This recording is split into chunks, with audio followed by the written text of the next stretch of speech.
मित्र हा महिंद्रा ट्रॅक्टर आहे 575 DI आणि ही आहे मागची सीड्रिल. या सीड्रिल हे आहे पेरणी यंत्र आहे आणि या इथं आपल्याला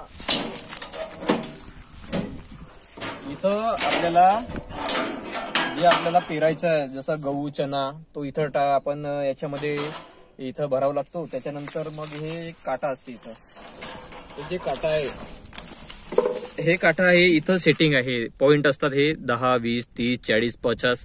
मग या पॉइंटवर जसं चण्याची पेरणी करायची असली तर आपल्याला ते पॉइंट इथं जर चण्याची पेरणी करायची असली तर 18 20 या रेंजमध्ये आपण पेरणी करतो. आणि गव्हाची पेरणी करायची असली तर जसं आता सेट आहे गव्हाचीच आहे इथं 25.30. जसं आता फर्टिलायझर इथं आपण टाकलं आपण तर फर्टिलायझरची पेरणी थोडी आपल्याला जास्तच करावी लागते. आणि आज आपण इथं जो पेरणी केलेली आहे ते प्युअर गहू पेरलेला आहे. तर इथं कसं आहे गहू पेरली तर आपल्याला थोडं कमी म्हणजे पॉईंट आपण कमी ठेवलेला आहे म्हणजे जसं 25 22 असं पॉईंट आहे आपला.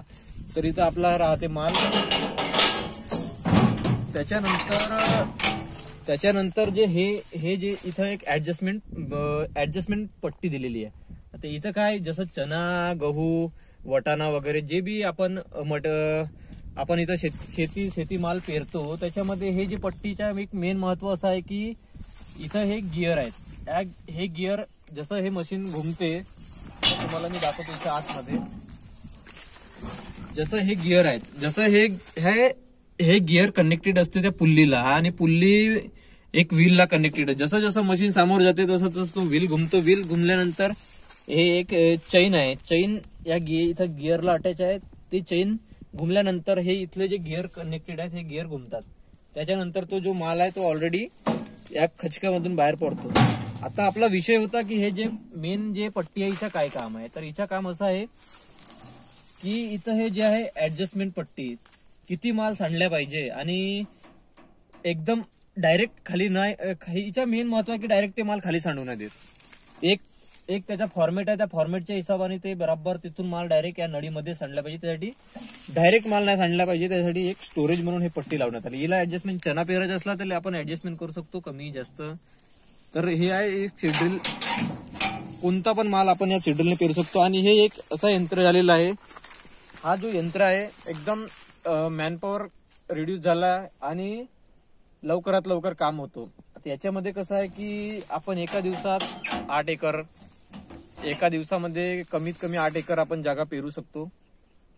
आणि त्याच्यानंतर अगर जसे हे नल्ली आहेत ह्याने अगर आपल्याला बरोबर वेळेत अगर साथ दिली जसं जमिनीवर डिपेंड असते. वावराची पेरणी आपण कमीत कमी 10 एकर तर मारूच शकतो. कारण वावराचं असं असते की वावरामध्ये जे आणि शेती आज आपण याच्यात आलेलो आहोत बांध्यामध्ये. बांधे म्हणजे बांधी राहते आपण गावठी भाषेत त्याला बांधी म्हणतो. तर त्या बांधीमध्ये कसं असते कचरा जास्त असते त्यामुळे नळे घुसतात म्हणून आपण मग तेवढं पेरणी नाही करू शकत कमी होते. तर मित्रांनो आपण आज पेरणार आहोत. काही चना पेरून झालेला आहे आपला आणि आपले जे पेरणारे आपले एक्सपिरियन्स आपले होल्डर आहेत त्यांच्याच थ्रू आपण पेरत आहोत. नाहीतर आपण कोणाही थ्रू पेरू शकतो पण जे एक्सपिरियन्स आहेत त्यांनाच आपण पेरण्यासाठी आणलेलो आहोत. आणि त्यांचं नाव तर तुम्ही ऐकलंच असेल सुरेश वैरागडे. तर मित्रांनो आता त्यांच्यासोबत आम्ही तुम्हाला भेटवतो आणि ते बी आपले थोडा एक्सपिरियन्स सांगतील. तर मित्रांनो आता आपण भेटूया सुरेशजी सोबत.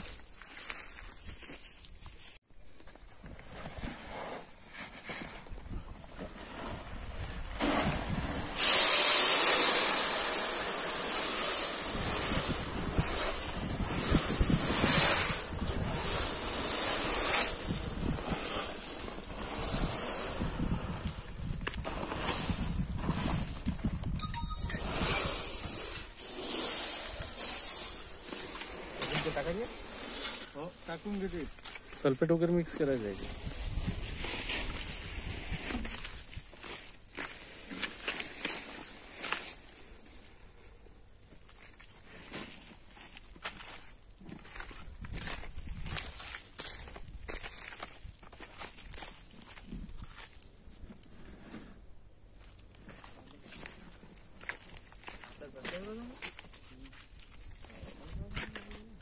बापरे, तू एकला माल तिकडं.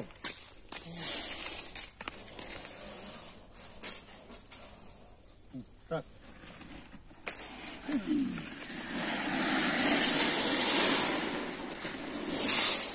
सोडा टाकायचा आहे का त्याच्यात? सोडा टाकायचा? नाही नाही, थोडा नाही. कोरेज पेते? कोरेज पडते का? फक्त चनाच. किती वेळ ठेवावं लागेल? तर कमी टाक, थोडा कमी ठेवा लागेल. सोडा नाही. थोडा नसेल थोडा टाकला तर काय फायदा त्याचा? जास्तीच वेळ ठेवावं लागते. थोडस त्याला खत पाणी नाही होईल का?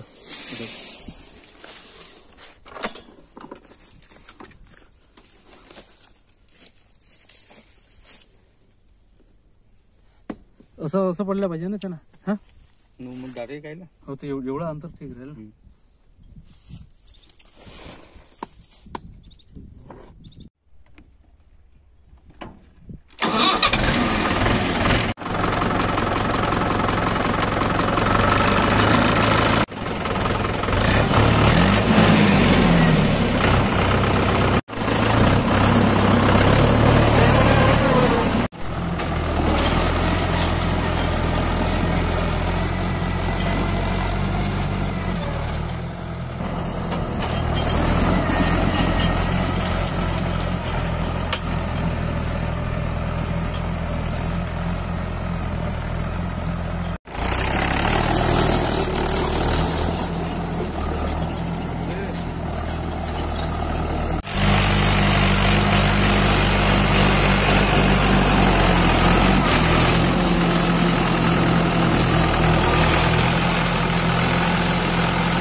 तर मित्रांनो, हे आहे सविस्तर माहिती आपण दिलेली आहे याच्याबद्दल, पेरणी यंत्राबद्दल. आणखी अगर तुम्हाला असंच काही नवीन नवीन शेतीविषयक काही माहिती हवी असतील तर कमेंट बॉक्समध्ये कमेंट करा. सांगा, जसं सीड्रिल झाली, नांगरणी कशी करायची, हे अगर तुम्हाला याबद्दल माहिती पाहिजे असेल तर तुम्ही कमेंट बॉक्समध्ये कमेंट करा. मी तुमच्यासाठी ते पण व्हिडिओ बनवणार. तर मित्रांनो, चॅनलला लाईक करा, शेअर करा, सबस्क्राईब करा. बस आमची हीच विनंती आहे. बाकी तर आम्ही आहोत, तुम्ही आहात. तर मित्रांनो, भेटूया आता नवीन व्हिडिओमध्ये.